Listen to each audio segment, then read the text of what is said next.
Olá, bem-vindo à nossa próxima aula. Estamos no capítulo 19, página 171. O assunto é salvação e reino. Vamos falar um pouquinho sobre salvação. A gente já falou para trás sobre salvação, mas eu quero fortalecer algumas coisas aqui. Eu sei que muitos cristãos têm dificuldades em entender sobre a questão da salvação somente pela graça. Vamos, então, trazer luz sobre esse assunto. Efésios 2:8, um texto tão áureo e conhecido sobre salvação.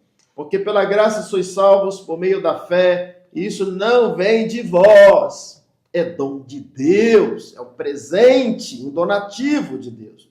No versículo 9, não está aqui no livro, mas Paulo diz assim, não pelas obras para que ninguém se glorie. Então não é nada que você faz para ser salvo, mas é tudo aquilo que Cristo fez para nos salvar, e a gente apenas crê na obra consumada da cruz. A partir do momento em que uma pessoa crê em Jesus e o confessa como seu único e suficiente Salvador, a Bíblia diz que ela é salva. Pois bem, vou esclarecer melhor a afirmação acima. Jesus! Fazendo outra afirmação e uma pergunta. Praticamente, todas as pessoas que você conhece acreditam em Jesus. Todas. Então, essa grande maioria está salva, certo? A resposta é errado. Não é esse tipo de crença que a Bíblia fala. Não é um crer baseado no conhecimento da existência dele, e sim um crer baseado na revelação do propósito da sua morte e ressurreição. Eu já disse aqui, vou repetir. Ninguém vai para o inferno por causa do pecado, mas as pessoas vão para o inferno por não crer no Salvador. Não é não crer em Deus, mas é não crer no plano da cruz. Porque crer em Deus, ela crê. Mas ela precisa crer e entender e conhecer o plano da salvação. E conhecereis a verdade vai vos libertar. Veja o que Jesus disse em João 7,38. Quem crê em mim, como diz as Escrituras. Não é como o pai diz, o avô, a avó, bisavó, não é tradição. Não é saber que Deus existe. Mas aquele que crê em mim, como diz as Escrituras, do seu interior fluirão rios de águas vivas. Né? O crer em Jesus, que promete a salvação, não é um crer superficial, baseado apenas no conhecimento humano ou em ouvir falar. Trata-se de um crer genuíno, que nos leva ao arrependimento. Então, eu creio e depois eu me arrependo. Né? E transforma a nossa vida. Salvo tem fruto de salvo, querido.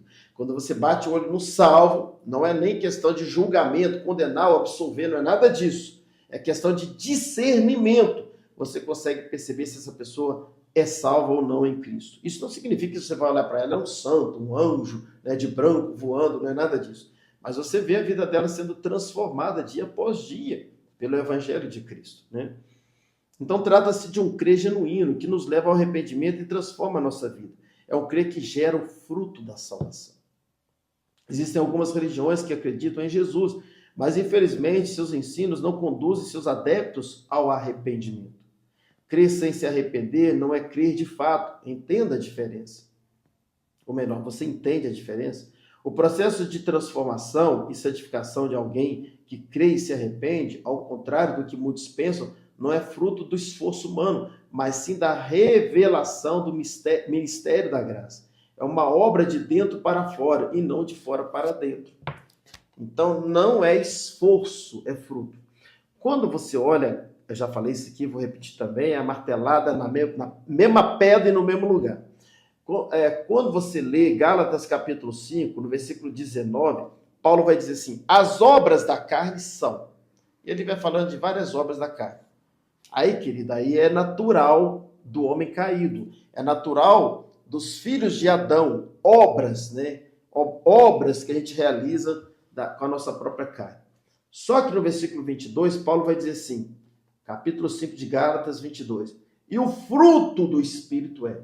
Perceba que quando ele trata da carne, ele fala de obras, ações humanas. Mas quando ele trata do fruto, ele fala de ação de Deus no corpo humano, na alma humana e no espírito humano. Então, a obra é da carne, mas o fruto é do espírito. Então, você não frutifica com obras, como muita gente pensa. Você se frutifica com a sua nova natureza. Ou vou até melhorar aqui. O Espírito frutifica em você, dando a você uma nova natureza. De modo que as pessoas olham para você e falam assim, aquela pessoa, eles usam esse termo, né? Aquela é crente, aquela é mulher de Deus, aquele é homem de Deus, porque vem em nós o quê? Fruto. Fruto. Elas olham para nós. Eu costumo dizer que a Bíblia do ímpio é a vida do crente. Vou repetir. A Bíblia do ímpio é a vida do crente. Porque o ímpio, poucos leem Bíblia, mas eles olham a nossa vida. E quando a gente tem uma vida de cristão de verdade, eles veem Deus em nós. Eles leem a Bíblia em nós.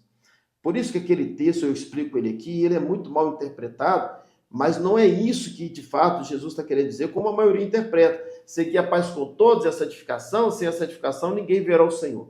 E muita gente, por essa visão meritocrática de pensar que é pelo nosso esforço, alguma coisa que a gente faz, eles interpretam assim, nossa, se a gente não for santo, a gente não vai para o céu.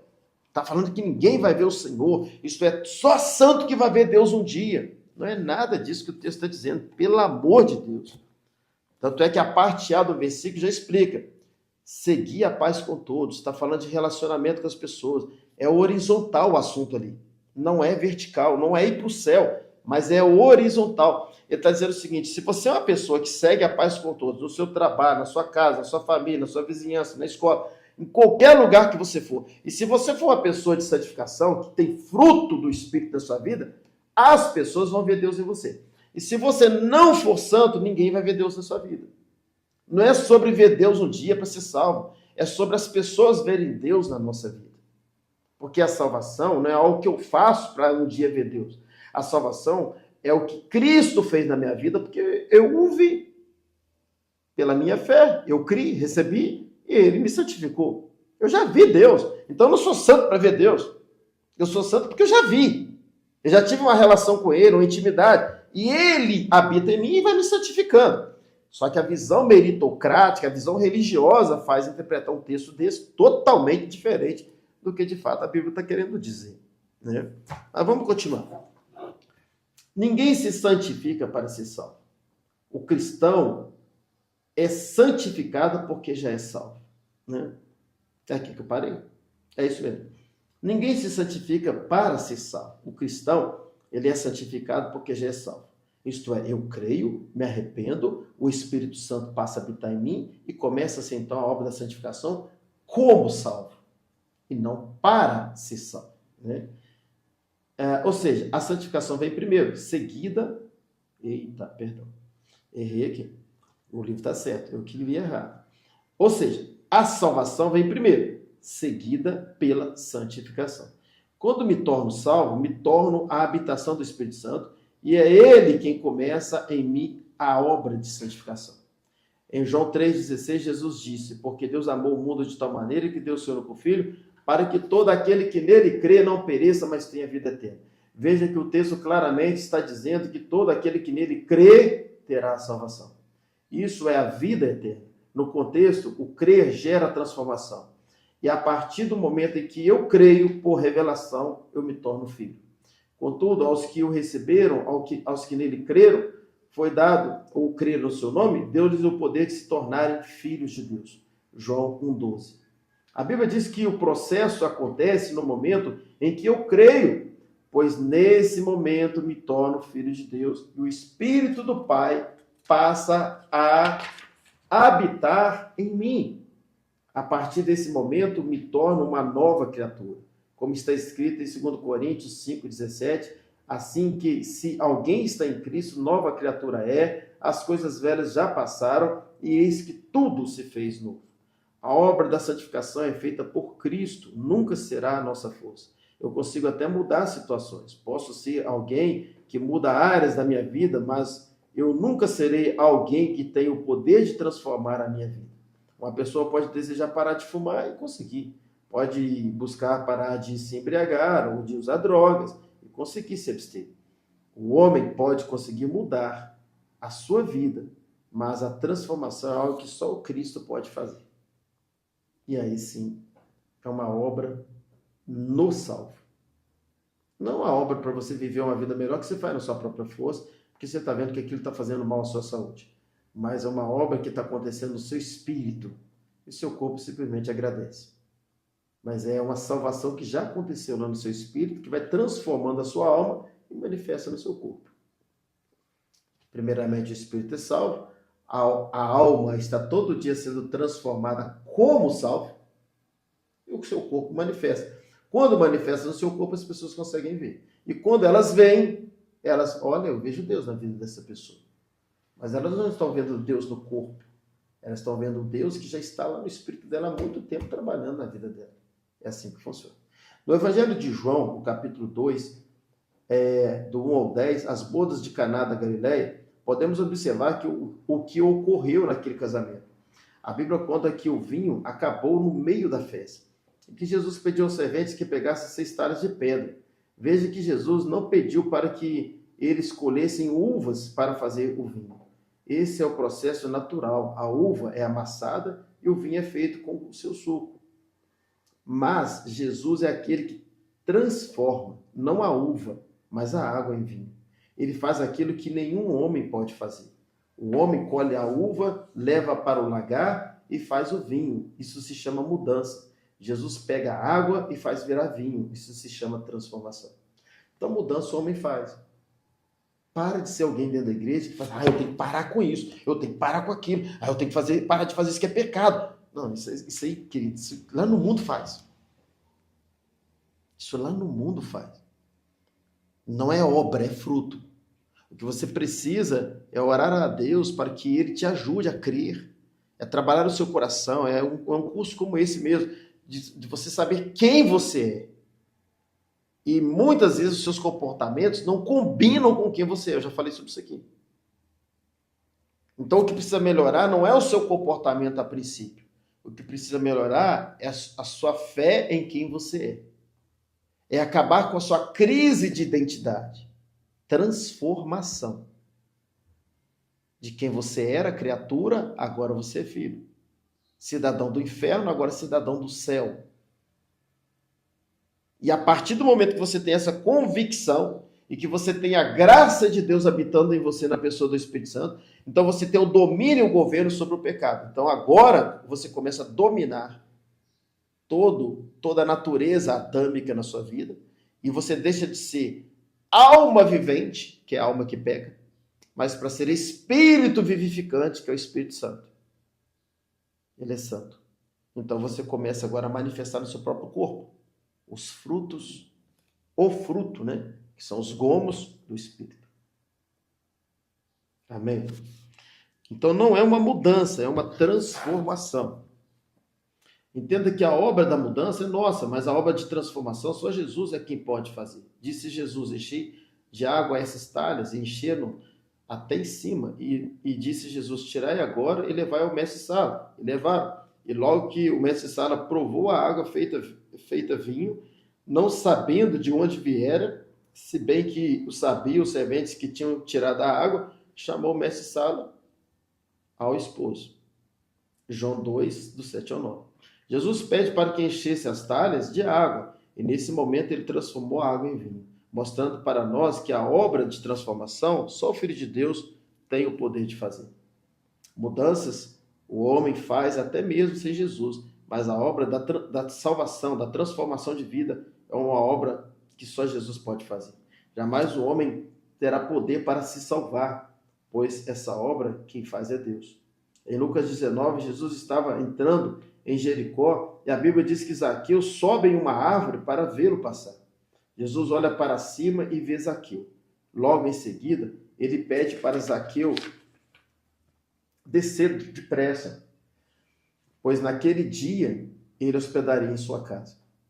Apesar de muitos questionarem o que Jesus faria na casa de um pecador.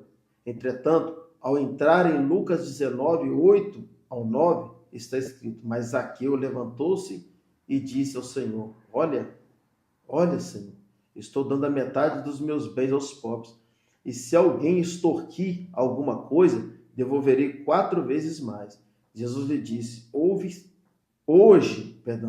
houve salvação nessa casa, porque este homem também é filho de Abraão. Lucas 19, 8 e 9. Então perceba o processo. Zaqueu creu, permitiu Jesus entrar em sua casa, Zaqueu creu, permitiu Jesus entrar em sua casa, Jesus entra, Zaqueu se arrepende. Eu não me arrependo para Jesus entrar, eu creio para ele entrar. E quando eu creio, ele entra. E quando ele entra, ele me convence ao arrependimento. Essa casa, no tempo da graça, é o nosso coração. Quando eu recebo Jesus na minha casa, no meu coração, ele entra. E nesse momento inicia-se o processo do arrependimento. E posteriormente a minha transformação. A ação acontece de dentro para fora, não de fora para dentro. Até aqui tudo bem? Bom, estou repetindo esse assunto de salvação, porque quando eu pegar sobre reino aqui, você vai comparar a diferença de uma obra completa do Espírito Santo na nossa vida para nos salvar e depois querer nos usar como salvos e nos dar a promessa do reino para aqueles que de fato apoderam do reino, daqueles que como salvos vão viver para o reino dos céus, que já está dentro de nós, né? Pastor, onde é o reino dos céus? Onde é o reino dos céus? A gente pergunta, onde que fica o reino dos céus? É um lugar? Não, é um quem? O reino, para que você entenda mais fácil, onde que ele está? O reino está onde o rei reina. Onde o rei reina, o reino está. Aí eu te pergunto, o rei reina na sua vida? Tá vendo? Se o rei reina na sua vida, o reino dos céus está em você. Se o rei não reina na sua vida, o reino dos céus não está em você. O rei reina. E nesse lugar que o rei reina é o reino dos céus. Por isso que muita gente não é do reino, porque ele é salvo. O rei o salvou, mas o rei não reina. Então, se o rei não está reinando, essa pessoa não é do reino. Ele pode ser salvo pela fé. Ele creu. Você quer ver uma outra coisa? O rei te conhece? Jesus te conhece? Pastor, que pergunta louca. É claro que ele me conhece. Talvez não. Talvez não. Te confundi? Eu vou explicar. Eu conheço Neymar. Eu conheço Neymar. Neymar me conhece? Eu conheço Cristiano Ronaldo. Cristiano Ronaldo me conhece?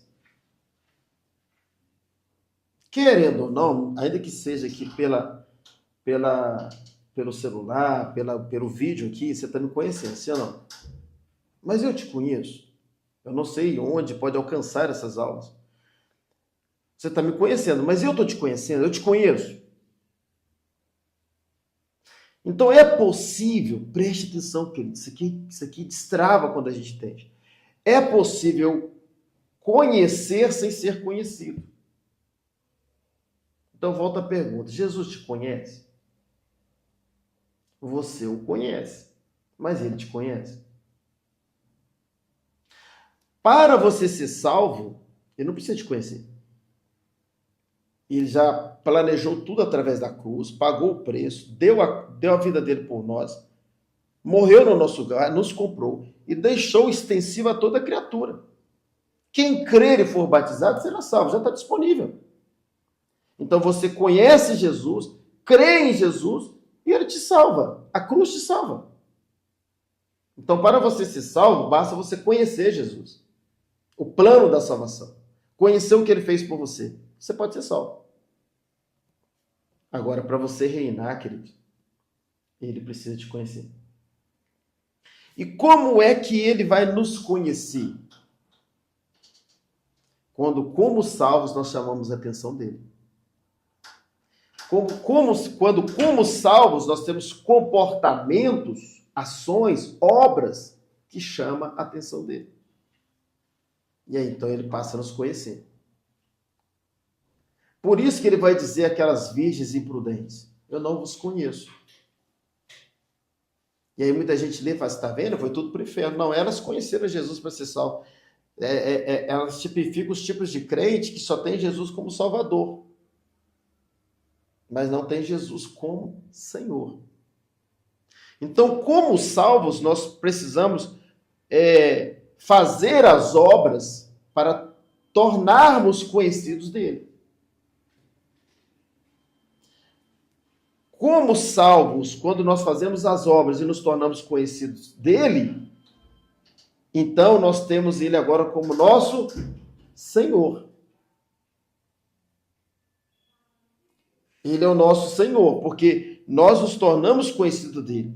Mas como mero salvo só, ele é o nosso Salvador.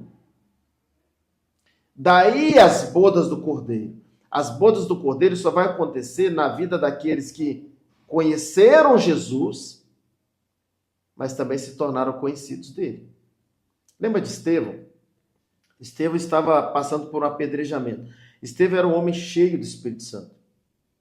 Estevão chamou tanta atenção do céu, tanta atenção de Deus, que o texto diz para nós que quando Estevão estava sendo apedrejado, ele era tão homem de Deus, que no momento do apedrejamento, o texto diz que ele olha e fala assim, eu vejo os céus abertos, e eu vejo o Filho do homem, o Filho de Deus, em pé, à direita do Pai. Em pé. Mas a Bíblia diz que ele está sentado. Ele se assentou à direita do Pai. Mas Estevão viu ele de pé. O que eu creio? Eu creio que Jesus foi chamado tanta atenção, a vida de Estevão chamou tanta atenção de Jesus, que Jesus ficou de pé no momento que estava apedrejando Estevão. Qual é a nossa missão como salvos, querido? Colocar Jesus de pé. A nossa missão como salvos é nos tornar conhecido dele. Não é apenas ele nos conhecer, mas nos tornar conhecido dele. Por isso que Paulo vai dizer a Timóteo, na segunda carta a Timóteo, no capítulo 4, versículo 6, ele diz assim, quanto a mim, estou sendo derramado como libação. Eu combati o bom combate, eu acabei a carreira, guardei a fé. Olha que homem de Deus. O homem que era salvo para o reino. E ele fala assim, desde a mim agora está preparada a coroa da justiça. Olha só. Paulo fala de uma coroa. Coroa é um prêmio, é um mérito, não é para qualquer um coroa. Coroa não é para salvo, coroa é para quem conquistou a posição de rei. Posição para reinar. Ele fala assim, desde agora a mim está preparada a coroa da justiça. E ele fala assim, não somente a mim, mas a todos aqueles que amarem a sua vinda. Quem ama a vinda de Cristo é porque ama o próprio Cristo. Eu amo meu filho. Ele mora em Portugal. Eu amo tanto que eu não vejo a hora dele voltar para o Brasil, que vai voltar em outubro. Porque tanto que eu amo, eu estou esperando, eu amo a vinda dele também, porque eu amo ele.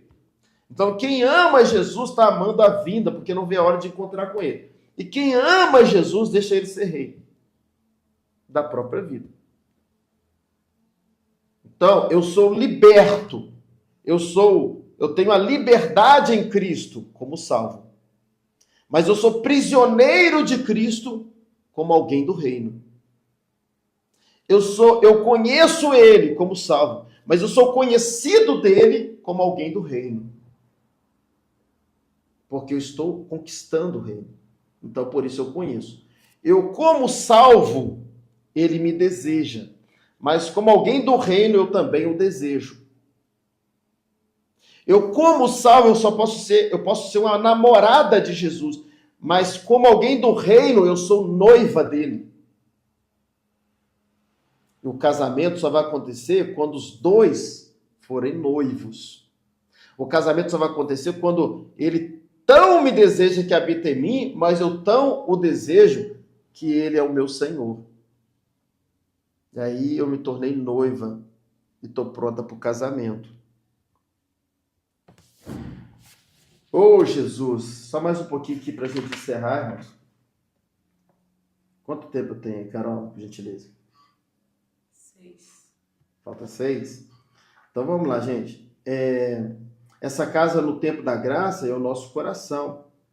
Eu já li e vou repetir aqui. Quando eu recebo Jesus na minha casa, no meu coração, ele entra e nesse momento inicia-se o processo do arrependimento, posteriormente a minha transformação. A ação acontece de dentro para fora e não de fora para dentro. Veja Romanos, né? O texto de Romanos 10, 9 e 10. Se você confessar com a sua boca que Jesus é seu Senhor e crer com o seu coração que ele, não é seu não, tá gente? Eu vou de novo. Se você confessar com a sua boca que Jesus é Senhor, porque uma coisa é Jesus ser o seu Senhor, a outra coisa é ele ser Senhor. Quando ele é Senhor, ele pode ser Senhor de outros, e por isso você sabe que ele é Senhor. Mas ele é o seu Senhor, aí já é reino. Por isso que eu não posso ler equivocadamente aqui. Quando você conversar com a boca que Jesus é Senhor, e ainda está na esfera da salvação. Agora, se ele é o seu Senhor, aí nem é confessar com a boca, as suas obras é que faz isso acontecer, tá? Aí é seu Senhor. Mas, a princípio, o texto está dizendo como salvação. Se você confessa com a sua boca que Jesus é Senhor e crer em seu coração que Deus o ressuscitou dentre os mortos, você vai ser salvo. Olha como a salvação é coisa mínima. Ainda que a gente deixe de ir para o inferno, mas vai para o céu, mas a Bíblia trata a salvação como mínimo. Nós vamos ver isso aqui. A gente deixa de ir para o inferno para ir para o céu. Para nós é muita coisa, mas para Deus é o reino. Você vai ver para frente. Eu quero mostrar muitos textos para que você entenda que há uma conquista que todo salvo deveria conquistar, que é o reino. Aí ele fala assim, pois com o coração se crê para a justiça e com a boca se confessa para a salvação. Gente, o reino é tão importante que Jesus só falou de reino. Quando você olha os evangelhos, Jesus só fala de reino. Não tem outro assunto. O tempo todo, reino, reino, reino, reino, nos 4 evangelhos. Vamos lá. A obra da salvação e justificação é de Cristo para nós e não de nós para Cristo. Então, para sermos salvos, é dele para nós. Portanto, nós nunca seremos salvos e justos pelo nosso mérito. Porque a nossa justiça para Deus é como trapo de imundícia. Não é a nossa justiça que nos salva, mas é a obra da cruz que é a justiça dele. O que me salva é a justiça de Cristo. E quem me faz justo é Cristo e não eu. Então a salvação é o processo do crer e depois que eu creio, Cristo entra em mim e me arrependo, logo sou salvo. Efésios 2, 8 e 9 novamente. Pois vocês são salvos pela graça, por meio da fé. Isso não vem de vós, é dom de Deus, não pelas obras, para que ninguém se glorie. Resolvi colocar esse texto novamente para que você possa lembrar que a salvação é um dom, um presente de Deus para nós. Então, posso perder a salvação? Reflita sobre isso. Como posso perder algo que me foi oferecido de graça e que não me custou nada para adquirir? Creio que a salvação não é algo que alguém salvo possa perder, pois creio, tá? Pois ele não fez nada para conquistar. Eu não fiz nada para conquistar, o que eu posso fazer para perder? O que eu posso deixar de fazer para perder? Salvo a apostasia da fé, que é um outro assunto. E aí sim, perdeu tudo. Mas como que eu vou perder a salvação sem apostatar da fé, se não é algo que eu fiz para conquistar? Se eu não fiz nada para conquistar, como que eu vou deixar de fazer algo para perder? Só para você pensar. Mas eu apenas creio nisso. A menos que ele venha se apostatar dessa fé que o levou a crer. O que eu falei agora há pouco. Quando você começar a entender sobre a diferença de salvação e reino de Deus, as luzes serão acesas. Muitos têm o conceito errado de que a porta para a salvação é estreita. A porta da salvação é Cristo. E essa porta é larga. A porta do reino é estreita. Porque Deus amou o mundo de tal maneira que deu o seu único filho. Se ele amou o mundo, como é que isso é porta estreita? Se você vai num leito de hospital, a pessoa pecou a vida inteira, aceita Jesus lá no leito, como que isso é porta estreita? O ladrão na cruz pecou a vida inteira, aceitou Jesus de última hora e foi salvo, como isso é porta estreita? Então eu creio que a porta da salvação é para salvar todo mundo. E se é para salvar todo mundo, como que eu posso dizer que isso é porta estreita? Quando você vai construir alguma ONG, alguma coisa ou qualquer empreendimento que vai passar muita gente, a própria lei da construção, do CREA, da engenharia, vai orientar você a fazer a escada, as portas largas de acordo com tanta gente que vai passar. Se é só sua família, portinha estreita. Mas você vai ter muito movimento, tem que ser porta mais larga, escada mais larga. Então, como Jesus quer salvar todo mundo para muita gente entrar numa portinha estreita? Ou num caminho estreito, numa escada estreita? De jeito nenhum. Então, eu creio que a porta para a salvação é uma porta larga. Agora, para reinar com Cristo, que é o que Jesus falou no Sermão do Monte o tempo todo, para você reinar, querido, não é porta larga. Você pode ir para o caminho da perdição como salvo. Não é perdição para ir para o pecado, mas é a perdição de perder o melhor de Deus. De perder uma eternidade muito mais prazerosa do que o mero salvo. Então a porta estreita te leva para uma eternidade do reino. A porta larga te leva para a perdição de um mero salvo. O contexto não é perder para ir para o inferno, mas é o perder o melhor da eternidade. Quando você começa a entender sobre essa diferença, as luzes são acesas. Muitos têm o conceito errado de que a porta para a salvação é estreita. A porta da salvação é Cristo e essa porta é larga. A porta do reino, sim, é estreita. Terminando. No sermão de Jesus, em Mateus 5, 6 e 7, o assunto foi todo sobre reino. E na nossa próxima aula, já terminando o livro, hein? Mas tem algumas aulas ainda, tá, gente? Ó, nós vamos falar no capítulo 20 sobre o reino de Deus. Até a nossa próxima aula.